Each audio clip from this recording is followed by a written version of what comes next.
everybody, and welcome back to another episode. Today, I want to go over my favorite advice that I've ever received. And maybe it's where I'm currently at, but this hit home. If you've ever heard a quote and just felt compelled to share it with everybody and post it on all your social media channels, this is kind of what that is for me right now. I really enjoy philosophy, deep level thinking. I enjoy shifts in my perspective. Whenever I listen to somebody or I watch or absorb some content that allows me to change my perspective, I get a big kick out of that. So I'm constantly buying books, skimming other books, watching content to try to get this shift in perspective on how I see life. And this particular advice really stood out to me. And it's from one of my favorite thought leaders, influencers, Alex Ramosi. You've probably heard of him. And he told this story before giving the advice of how in college he was pledging in a fraternity, and he wasn't pledging in a fraternity. It was a fraternity that he pledged at, but he was the fraternity president. And every single year, right during about the same time, the pledges always revolt. Every single year, new pledge class, same time period, there's always this revolt. And the revolt is where the pledges call a meeting. They want to speak to the president, and they're tired of having to clean the house, and they're tired of having to juggle college with the demands of taking care of all the brothers and, cooking food and, running beeper, being like an Uber for all the brothers. And they just get so sick and tired of it. They're treated like crap.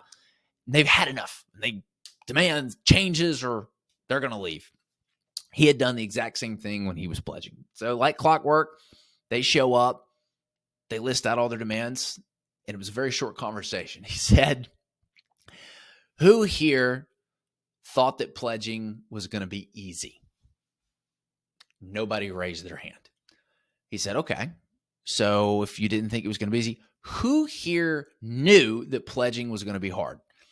Everybody raised their hands. So he looked at them, paused, and said, "This is what hard feels like, guys.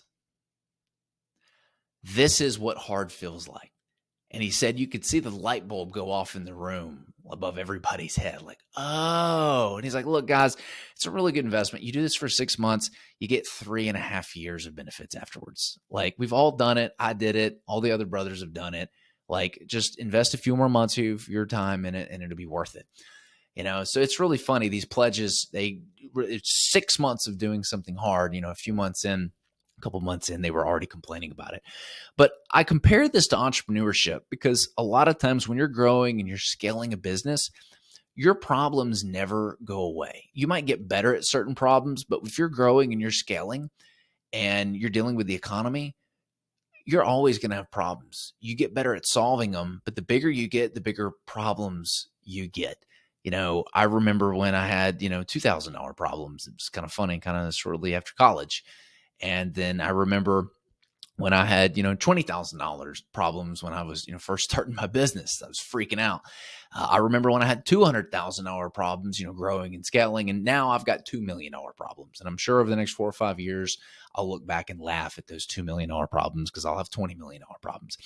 But this whole advice of this is what hard feels like really hit home because it's so true. We want to, sometimes when things aren't going our way, we want to feel sorry for ourselves. We want to look at social media and compare ourselves to all other people's highlight reels, the best things that are happening for them in life. And it's really easy to fall into this kind of deep pit of despair and, think that you're insignificant and that there's something wrong with you, but nothing could be further from the truth. I think that a lot of times all it takes is a wake-up call to realize that when you're going through a rough patch, whether it's a divorce, whether you've lost a friend or family member, maybe you're going to have to file personal bankruptcy in your business, whatever that may be. It's a good reminder when you're going through those hard times to remind yourself that this is what hard feels like. And so for me, when I'm going through these very difficult situations and I ask myself, well, Brandon, did you think growing and scaling a business was going to be easy? Well, no, of course I didn't know that. Did you know that it was going to be hard? Well, yeah, I knew it was going to be hard. Everybody told me it was going to be hard. Well, Brandon, this is what hard feels like. And as soon as I have that conversation with myself, I immediately feel a lot better. and suck it up and deal with what I've got to deal with. Hope you guys enjoyed this episode. If you get value from it, do us a favor, leave us some reviews on Spotify podcast, whatever you're doing here, and share with your friends and family. Till next time.